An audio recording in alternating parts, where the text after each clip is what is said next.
What's up guys, how's it going? If you've been following this channel for a little while, you know we love a good stadium video over here. Today, we are reacting to 49ers fans deserve better than Levi Stadiums. Now, I'm not aware of what's happened with Levi Stadium, or what it is, or why it's a problem, and that's what we're here to find out. If you're new around here, subscribe to the channel. We're trying to hit 20,000 subscribers, so every subscriber helps. Click the button, let's dive straight in and find out what's so bad about Levi Stadium, what's going on. In the realm of contemporary NFL stadiums, the scrutiny surrounding Levi Stadium is unmistakable. In stark contrast to the sleek, cutting-edge designs characterizing modern sports complexes, Okay, so what's Levi the Stadium difference? seems to have missed the mark. What have we noticed straight away? It's not got a roof. Venues like SoFi Stadium in Inglewood, US Bank Stadium in Minneapolis, and Mercedes-Benz Stadium in Atlanta all represent the evolving model of modern design and fan accommodation within the world's richest league.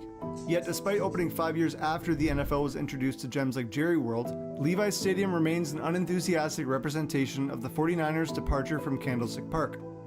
Don't get it mistaken though. The move out of San Francisco, although deservedly scrutinized, was warranted from the organization's perspective, though 49ers fans may share a different opinion on that. Regardless, what should have been a celebrated addition to the sports landscape has become a Nothing to do nearby, too far, there's no shade, bad traffic, hazardous for pilots, poor transit options, symbol of disappointment expensive. for 49ers fans that's been marked by an oversight of stadium design, poor planning, and a slew of location-related issues that have alienated the fanbase. Let's dive into that. Let's do it. And while you're here, if you like the video, give it a thumbs up and hit that subscribe button. Do it. Go and subscribe. The original link is always down in the description The decision in as well. 2014 to move the 49ers from their long-standing home at Candlestick Park to Levi Stadium was without a doubt a pivotal moment. This guy sounds Canadian. From a very windy Candlestick Park here in San Francisco, California. Candlestick, though known for its gusty winds and aging infrastructure, held an abundance of memories for the team and its fans since 1971. The stadium was the backdrop for the 49ers' most triumphant years in franchise history. Under the leadership of legendary figures like head coach Bill Walsh and quarterback Joe Montana, the team achieved remarkable success, including 5 Super Bowl championships in just over a decade. Not bad. Montana, not bad. along with Jerry Rice, Steve Young, and Ronnie Lott, not only etched their names into NFL history, but also contributed to Candlestick Park's aura as a hallowed ground for football excellence. Father Time waits for no one though, and the need for a modern stadium prompted a debate over a new home. But the burning question remains, where would it be built? Despite prior attempts at building a new NFL stadium at the same location, San Francisco and the 49ers constantly struggled to find the right deal. The 49ers wanted a good amount of public funding to support the cost to build, but with the city's desire for a more mixed-use development, there were competing interests on what should be built at Candlestick Point, since the city wasn't eager to fill all that land with just an expensive stadium. San Francisco had their own ideas of what the land should be used for around the stadium, but the NFL team wanted a more exclusive, football-friendly environment. I hope they're not thinking of just putting apartments there though. Is that what it was indicating them with that picture? Surely an NFL team is massive to have in your city. Aren't like certain cities and places fighting to have an NFL team? And you'd want the stadium right in the heart of your city, surely. You build a community around sports teams, at least in my opinion. Like, it's a massive thing for a city to have. High construction costs and dense development meant that San Francisco had very few alternatives to offer the 49ers. Hunters Point Naval Shipyard site was presented as an alternative from the city, but that was a total disaster since the land was heavily polluted with toxic waste. In fact, it's one of the most polluted areas in the entire country. So instead of cleaning up the area in the hopes that the team wouldn't play on toxic soil, the 49ers refused to entertain developing at this location altogether. Public transportation and parking also became a key emphasis for the team, but the city never really addressed this in their proposals. The 49ers wanted their fans to easily commute to games while also tailgating effectively, the true NFL way. Now combine everything mentioned with San Francisco's horrid history of neglecting maintenance concerns, the 49ers' trust towards the city was pretty well non-existent. But arguably worse, 49ers fans didn't trust the team's owners. I sympathise with you 49ers fans. I'm a Manchester United fan and we don't trust our owners either. My God, they're putting us through hell. It's the worst thing. The DeBartolo and York family, originally from Ohio, were always considered strangers to San Francisco since they acquired the 49ers in 1977. What a haircut that is. They're constantly a talking point amongst 49ers fans, for scandalous or football-related reasons. But those fans point out the fact that this family, who came from the Midwest without any sentimental ties to the West Coast, never had any true intent to strike up a deal with the city. That's when the South Bay area offered exactly what they were looking for. Without any appealing deals from San Francisco, the team turned its head southward towards Santa Clara, the city where its head offices and training facilities had been situated since the late 80s.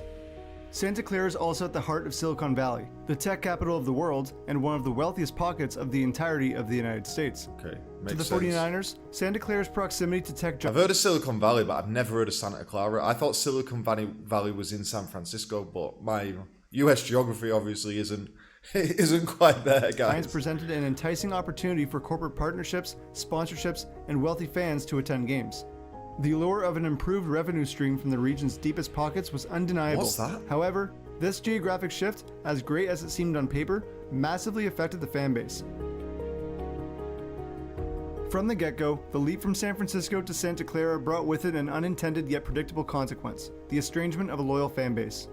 The physical distance of over an hour's drive from those coming from San Francisco created a palpable gap between the team and the city that had been an inseparable part of its identity since the 1940s. This detachment was further amplified by the stadium's architectural misalignment. It doesn't look like a new stadium compared to all the other ones it was showing before, like the SoFi one and the Mercedes-Benz one. It doesn't look new. A design that was originally conceived for a San Francisco location remained unchanged when plans emerged for a move to Santa Clara. What's good for here will be good for there. Nice and easy, right? Not really. Santa Clara is a noticeably warmer city than San Francisco, and when the 49ers made their move to Levi Stadium, the geographical adjustment posed unexpected challenges. The stadium's orientation, with end zones pointing northwest and southeast respectively, meant that the eastern grandstand, housing a significant chunk of the seating, is directly exposed to the searing sunlight. Meanwhile, 100% of the hotel-styled corporate suites that are completely stacked on the west side of the stadium are all sheltered from the sun no matter what time of day the 49ers are playing. While this design was allegedly meant to bring the fans closer together, there's no doubt that placing the executive suites to the preferable side of the stadium was intentional, as well as being a bad look on the stadium's designer. Small measures to minimize effects from the sun have been taken, such as reducing water bottle prices and deploying a cooling crew to distribute sunscreen.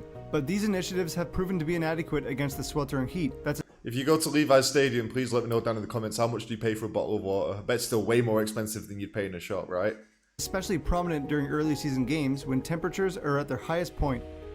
In hindsight, the initial plans with the stadium could have worked, since the stadium was intended to sit at Candlestick Point where the heat wouldn't hit nearly as hard and the gusts of wind would act as a cooling method for fans. But the rushed attitude of taking a design What intended is this for 40 stock miles up footage that this guy's using in his videos, man? the road just doesn't fly in Santa Clara. Even the gap in the northwest corner of the stadium was meant to provide an up-close view of San Francisco's skyline, exposing the flawed copy-paste approach by the 49ers owners, leaving fans to bask in the heat without even a proper view of the city the team is based in. But couldn't a simple roof or overhanging structure be built to protect That's the the fans? first thing I noticed. Simply no roof. put, no. And it's because of the stadium's proximity to this airport. Does Levi Stadium increase the hazard to airplanes flying into San Jose Mineta International Airport? Some pilots tell us yes. A massive planning error with Levi Stadium is that it sits directly in the flight path of planes landing at San Jose Mineta International Airport. With the stadium sitting under 2.5 miles from the runway, the height restrictions in the surrounding area prevent the 49ers from building any structure to cover the fans.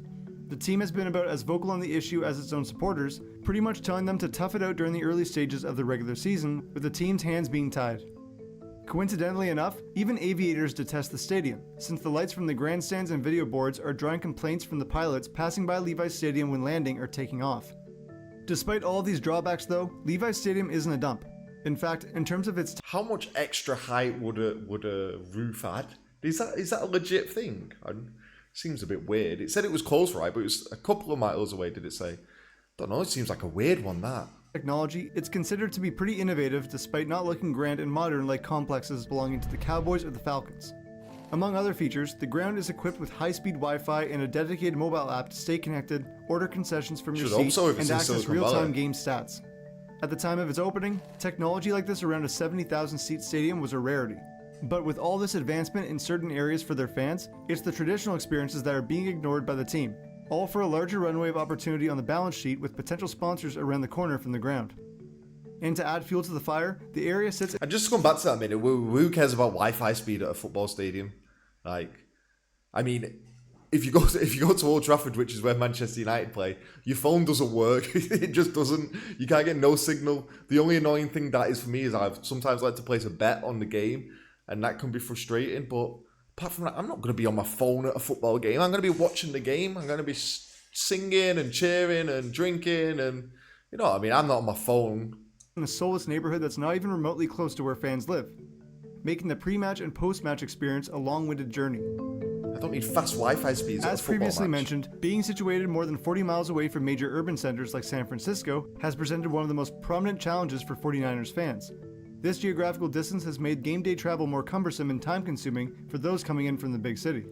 While there is a Valley Transportation Authority light rail station nearby, the public transit network is not as extensive or well connected as that of San Francisco.